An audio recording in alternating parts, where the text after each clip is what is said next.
नमस्ते, जय हिंद, वंदे मातरम। क्या आप न्यूटन थर्ड लॉ में बिलीव करते हो कि every action has equal and opposite reaction? अगर आप इस चीज पे बिलीव करते हो कि हर एक एक्शन का इक्वल एंड अपोजिट रिएक्शन होता है, तो आप कमेंट बॉक्स में लिखो कि आप बिलीव करते हो। अगर नहीं करते हो तब भी लिखो कि आप बिलीव करते हो कि नहीं होता है। बहरहाल, दुनिया में रिलीजियस कॉन्फ्लिक्ट बढ़ते जा रहा है। थंबनेल देख के तो समझ में आ ही चुका होगा किस चीज पे बात करने जा रहे हैं हम लोग। तो जो कॉन्फ्लिक्ट है, मान लो 100% कॉन्फ्लिक्ट हो रहा है पूरी दुनिया में बट मजेदार बात यह है ना, उसमें से अगर 80% आप उठाओ तो वो कॉन्फ्लिक्ट में जो एक पार्ट है वो कॉमन है। वो कॉमन जानते हो क्या है? वो है इस्लाम, मुस्लिम। मतलब अगर 100 लोग लड़ाई कर रहे हैं तो उसमें से 80 लोग जो लड़ाई कर रहे हैं उसमें से एक जो पार्टी है वो सेम है। मतलब वो एक पार्टी जो है वो इस्लाम। जैसे अगर लड़ाई करोगे तो 2 लोग करोगे, 3 लोग करोगे, तो मान लो 2 लोग कर रहे हो, तो जो पहला पार्टी है वो ना 80% में इन्वॉल्व है। The problem is that. तो एक जैसे ना, बहुत सारी चीजें हैं, लेकिन एक वीडियो बहुत ज्यादा वायरल हो रहा है। उस वीडियो को आप पहले देख लो ना, एक एक ओवरऑल पिक्चर समझ लो, फिर उसके बाद हम डिस्कस करते हैं कि क्या हो रहा है। इसको देख लो। बताओ, जय श्री राम है ना, जय श्री राम। इनको तो मैं मारूंगी। इनका पैदा हुआ बच्चा भी ऐसे काटूंगी, ऐसे उस बच्चे को भी। इनको तो मैं मारूंगी। जय मोदी है ना, जय मोदी। जय मोदी, जय मोदी, जय योगी। सही है भाई, बात शराब बात करके इनका मेरे को तो इतनी नफरत है। एक दिन 1 मिनट का भी इनका बच्चा पैदा होता हुआ ना, मैं उसको भी मारूंगी। इनके खून से ही नफरत है मेरे को। आप वजह बता सकते हो कि आपको नफरत क्यों है? क्योंकि हमारी अपनी वजह है, ये हमारे हिंदू राष्ट्र को अपना मुल्ला राष्ट्र बनाना चाहते हैं। आपको क्या नफरत है इनसे, बताओ। मेरी भी यही है। ये इतने घटिया, ये क्या बोलते हैं, इनके मन में हर इतने छोटे से बच्चे के मन में नफरत बसी हुई है इनके। आप में नहीं है, और आप में नहीं है। इतना छोटे से बच्चे की मेंटालिटी मैंने सुनी है। बहुत बहनचोद इतने खराब है ये मुल्ले बहन के लोड़े, बस सिर्फ।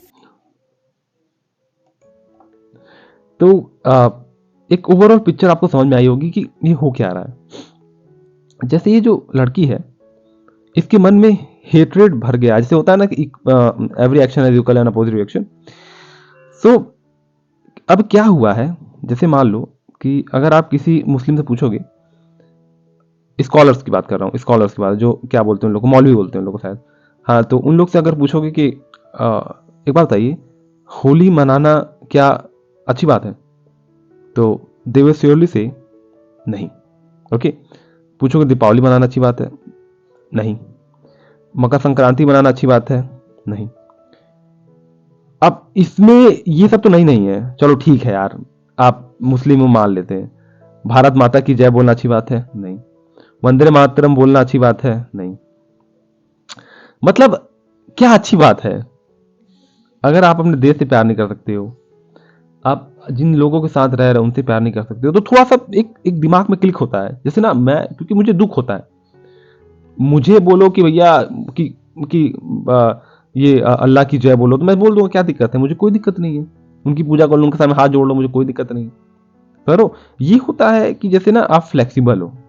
जैसे आप अगर फ्लेक्सिबल, देखो पहली चीज, ये जो बंदी कह रही है वो गलत है, निश्चित गलत है, ठीक है ना। मैं इसमें वो नहीं कह रहा हूं, मैं एक पॉइंट ऑफ व्यू दे रहा हूं कि न्यूटन थर्ड लॉ क्या कहता है।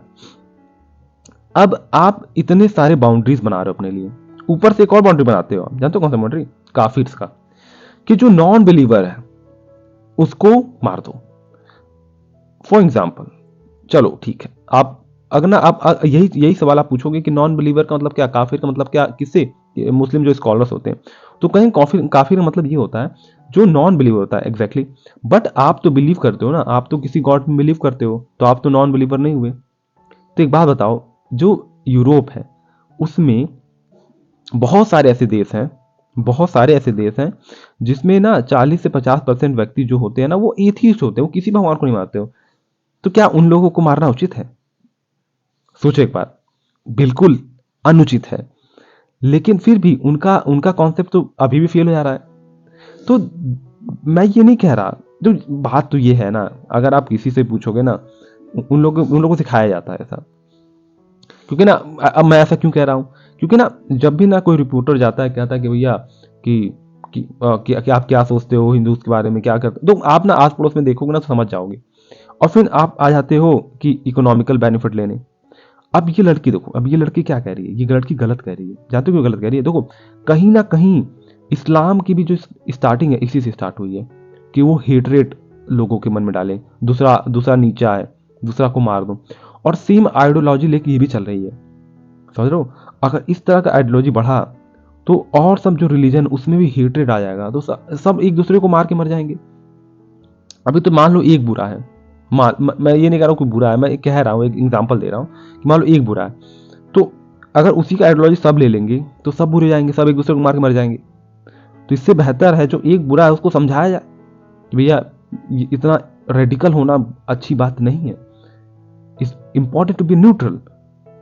समझ रहे हो कि मैं ये नहीं कह रहा हूँ कि आप प्रो हो जाओ, आप न्यूट्रल हो जाओ ना, आप अपना देखो, अपना खाओ, अपना खुजाओ, जैसे वाला सिस्टम होता है।